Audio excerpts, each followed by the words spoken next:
पैर आपने इस तरीके से दिखाए हो। 3 और 4 जो पोज होता है उसमें हमेशा पीछे वाला जो पैर रहता है वो छोटा बनता है, क्योंकि कैरेक्टर थोड़ा सा साइड व्यू से आता है तो पैर एक पीछे का छोटा बनता है और पीछे का जो हाथ रहता है वो भी हल्का सा छोटा दिखाई देता है। ठीक है, अब आपने अगर कैरेक्टर को इस तरीके से बना लिया है, चाहे पैर आपने कैसे भी बनाए हैं, तो आपको एक बार ये ध्यान में रखना है कि आपको कैसे भी करके जो पैरों का जो पोज है वो आपको इस तरीके से, पहला जो पैर है, राइट जो पैर है वो आपको आगे की तरफ लाना है। ठीक है, आपको राइट पैर आगे लाना है और ये जो पैर है उसको थोड़ा सा, जैसे आपका ऐसा होगा यहाँ पे, तो आपको इस तरीके से पीछे की तरफ करना है। ध्यानपूर्वक देख लीजिए, आपको इस तरीके से पैर को पीछे की तरफ करना है। ओके, उसके बाद में आपको 20 नंबर फ्रेम पे सभी जो लेयर है उनको सेलेक्ट करके F6 कर लेना है। यहाँ पर आपको पहला और जो लास्ट वाला जो फ्रेम है उस पे जो पोज रहता है वो आपको सेम रखना है। ठीक है, कोई भी आपको चेंजेस नहीं करने, सेम रखना है। उसके बाद में 10वें नंबर फ्रेम पर आपको सभी को लेयर को सेलेक्ट करके F6 कर लेना है। अब यहाँ पर आता है हमारा मेन काम। ठीक है, अब यहाँ पर आपको क्या कर लेना है, जो फेस है सेंटर में उसको सेलेक्ट करके 2 बार जो अपनी अप की है ना उसको दबा देना, यानी कि ऊपर जो एरो जा रहा है, की के 4 की होती है उसमें से ऊपर वाली की को आपको 2 बार प्रेस कर लेना है। ठीक है, इसका फेस आपको थोड़ा सा ऊपर कर देना है। उसके बाद में आते हैं हम हाथों पर।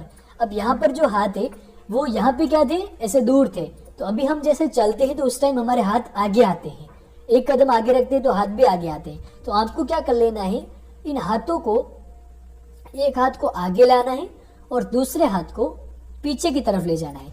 पूरा छुपाना नहीं है, थोड़ा सा हाथ दिखना चाहिए। ठीक है, पूरा हाथ छुपाना नहीं है। ये यहाँ पर हम बेसिक वॉक साइकिल सीख रहे हैं तो इसमें कोई ज्यादा झंझट नहीं रहती है।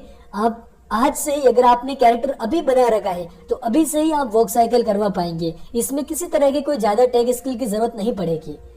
उसके बाद में हमने हाथों को भी आगे पीछे कर लिया। उसके बाद में पैरों पर, पैर को हम कैसे क्या सेट करेंगे, पैरों पर हमें क्या कर लेना है, इन पैरों को यहाँ से हमें खोलना है। गलत होता है तो कोई दिक्कत नहीं है, हमें यहाँ से आगे की तरफ करना है। पैर को भी हम यहाँ पे सेट करेंगे, बीच में किसी तरह का कोई स्पेस नहीं रहना चाहिए। इसमें हमने इसे धोती को बनाया है तो इसलिए यहाँ पर हमने थोड़ा सा अलग दिख रहा है। लेकिन अगर आप जब जींस में कोई भी पैंट में अगर आप वो बनाते हैं, कैरेक्टर का पैर बनाते हैं तो वो काफी इजी रहता है। लेकिन यहाँ पर स्टोरी के हिसाब से हम इसको पकड़ रहे हैं, बाकी हम चाहे तो कोई भी एक सिंपल सा कैरेक्टर भी यूज कर सकते हैं। ठीक है, यहाँ पर हमने इन पैरों को इस तरीके से कर दिया है। थोड़ा सा एक काम करते हैं, हम ये जो पैर है, ठीक है, हमने इसको सेट कर दिया है। इसको भी आप चाहे तो एरो की को प्रेस करके भी कर पाएंगे। ठीक है, ओके, तो अब यहाँ पर इसका पैर ऐसे हो गया। ठीक है, ऊपर आप देख पाएंगे कैसे हो रहा है। पहले ऐसा था, फिर हमने सेंटर में ऐसा कर दिया।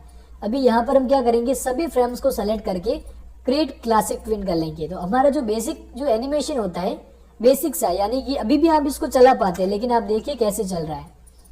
ये देखिए, बेसिक कर दिया हमने, चलना शुरू हो गया। अब यहाँ पर आप एक काम और कर सकते हैं, जो 5वें नंबर फ्रेम है उसको आपको सभी लेयर्स को आप इस तरीके से सेलेक्ट कीजिए। 5वें नंबर को F6 कीजिए, ध्यान में रखिए आपको F6 करना है। उसके बाद में आपको यहाँ पे क्या कर लेना है, जो कैरेक्टर है पूरा फ्रेम्स आपके सभी सेलेक्ट रहेगी, V प्रेस कर लेना है। उसके बाद में आपको डबल क्लिक करना है, थोड़ा सा कैरेक्टर ऊपर की तरफ कर लेना है। उसके बाद आपको वापस से 15 नंबर फ्रेम पे F6 करना है। कैरेक्टर को हल्का सा पूरा सेलेक्ट नहीं हुआ, देखिए ऊपर का लेयर सेलेक्ट नहीं हुआ, तो आपको ध्यान में रख के वापस से सबको सेलेक्ट करके F6 कर लेना है। डबल बार अब की जो है उसको प्रेस कर लेना है, कैरेक्टर थोड़ा सा ऊपर चला जाएगा। अब देखिए इसमें कैसे हो रहा है, जैसे जैसे चलेगा तो आदमी थोड़ा सा ऊपर की तरफ उठता है। देखिए यहाँ पे थोड़ा सा ऊपर उठ रहा है ना, तो कैरेक्टर इस तरीके से ऊपर की तरफ उठेगा। अब आप जो एनिमेशन करेंगे, अभी इसमें इसके हाथ पैर काफी जल्दी चल रहे हैं ना। अभी आप इसमें क्या कर सकते हैं, ये सारा काम करने के बाद आप हर एक फ्रेम के अंदर 2-2 बार F5 को प्रेस कीजिए। सॉरी, यहाँ पर हमने 2 फ्रेम को सेलेक्ट कर लिया, आपको एक फ्रेम को सेलेक्ट करके F5 कर लिया। इसको हमने सेलेक्ट किया, F5 कर लिया। इसको हमने सेलेक्ट किया, F5 कर लिया। ठीक है, अब यहाँ पर हम एंटर करते हैं।